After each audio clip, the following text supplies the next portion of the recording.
Kur tu bėgi, klausė vaikelis, su gegutės kiaušinio lukštais, sužeistoj saujytei.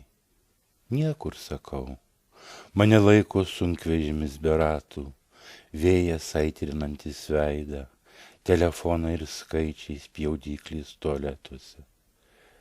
Tu laikai mane už rankos ir negaliu pereiti į kitą pusę uždangos.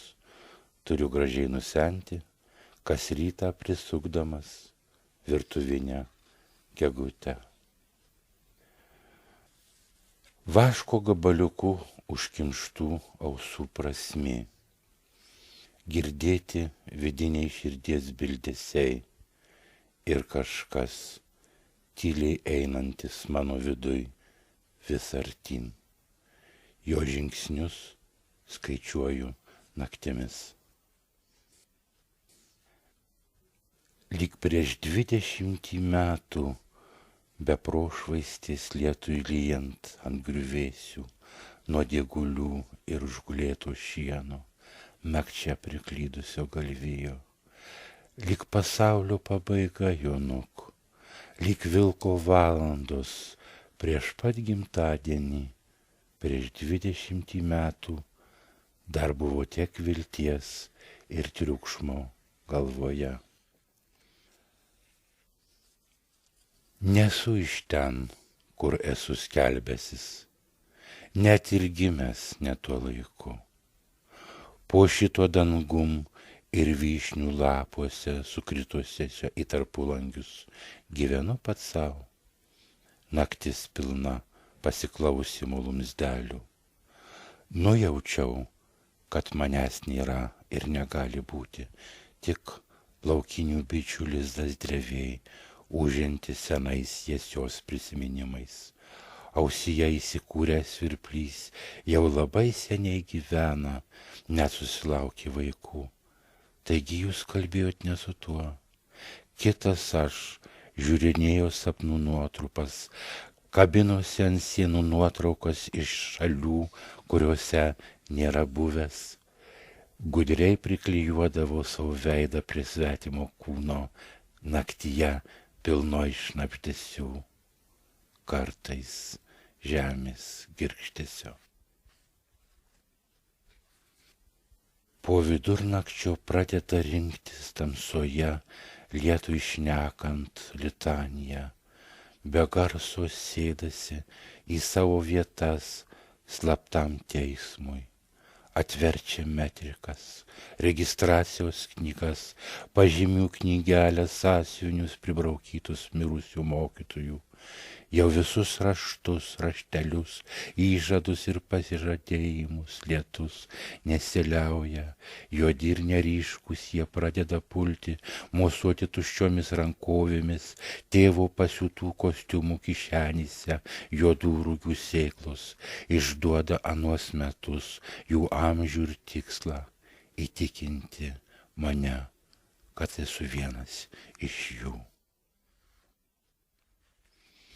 Žodelis prie žodelio, miestelis prie miestelio, kelelis prie kelio į bažnyčią ir kapus. Kaip ten gyvenom, vyžuoti, vėjams perpučiant varpinės, suniurniuojant senose alkavietėse. Taigi būsim pamiršę, kas buvom ir būsim, kai mūsų nebus. Kai amžina mėnesiena iščiose išnešios saulėgrąžos grūdą auksinį. Tamsiame vyšnyne baigianti žiemai temstant slapčia. Vyšnių spalvos vaikai neapgręžti į dangų, į gervių klyksmą, vyšnių švininiais lapais apvynioti, vyšnių kauliukais nutepti, pernokusių vyšnių krauju aptaškyti. Vien senis vyšnių skonio vyšninį kandiklį įsikandęs vamsdelį, įsikišęs į gerklę vėžio suėstą, byrant raudonoms kruopoms iš dvokiančios skylės, pučia minkštus dūmus į dangų gervių klyksmą, paversdamas debesais, panašiais į angeliukus dideliais dūmų pilveliais, riebulius tinkančius sriubai su kopūstais. Tai jau iš kitur gervių klyksmas, pavasaris.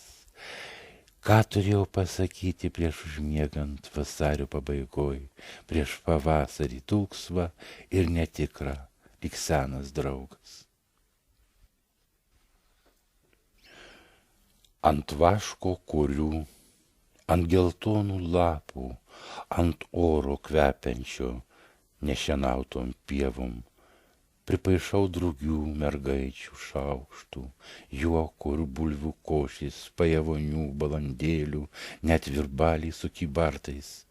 Dabar, kai linijos susirankioja, man nusenus, matau jų susikirtimuose veidą, žmogaus, kuris praėjo pajėsiu prieš daugelį metų, ievom siūbuojant virš susiraukšlėjusios upės, verpiančios gyvenimo siūlą. Pažinau jį iš eigasties, sulyto drabužio ir traukinių kvapo. Be žodžių prasilenkime. Ar jau baigėte kalti tas duris? Bet Jonuk, tas paukštelis grįžo, iš kur buvo atskridęs.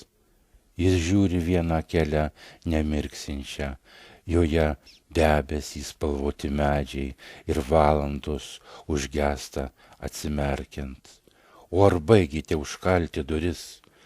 Bet Jonuk tai lietus plauna į žemę debesų šviesą, atspindinčią akyse. Tai jis beldžia aštriais krašteliais. Ar baigėte, sakau, tas duris, vinys surūdijusios ponia, jos iš praeito šimtmečio, o gal dar iš ankstesnio, jau kartą naudotus. Serbentų krūmas rujoja, po langu pravertų į mirusių sodą, iškirstas obelis, sielos dykra. Kieno eilė dabar? Ar tu paskutinis? Išeiti pro šias duris? Ne. Lašas serbento raudonas tarp karštų lūpų, kurios nieko neklausia, neatsako, tik geidžia neapdrausto kūno. Metas uždaryti krautuvėlę. Niekas šiandien nesirausi mano nunešiotuose daiktuose. Šaukštų, tuščių buteliukų, tablečių, nuo nervų krūvoj. Metas uždaryti krautuvėlę su nebaigtais užrašais iš mirusiųjų namų. Prisipažinimo archyvo, pražydusių balandžių gluosnio viršūnį, metas uždaryti krautuvėlę ir padegti, pasišviečiant keliui atgal. Baigiant istoriją apie prakastą obuolį. Berniukas virto vyru, vyras virto dumbliais ir vandenžolėm judančiom į vandens taktą. Muzika atsimušė į susimigusius žemyn akmenis, čia buvusios trobos. Paskui moteris išnešė džiauti skalbinius, persišvietė jos sėdmenys tarp kojais krūtys, bėgiojo vyro akimis jau su akmeniu ant kaklo, šulinyje virpčiojo vanduo, bronzinis vakarykščių dienų mūsų valandų. Visą laiką mėginau pagauti alksnio žievės kvapą, lietaus ir vėjo, į tamsą krintančio obuolio.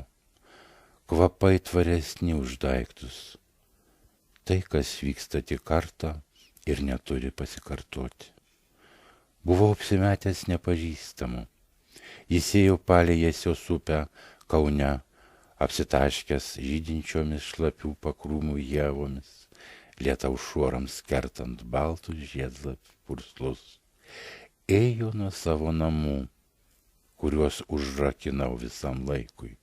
tą valandą, kuri buvo laimingiausia gyvenime. Niekada neatsibusiu, nes niekas nėra labai svarbu, kada gimiau, kur ar tebesu.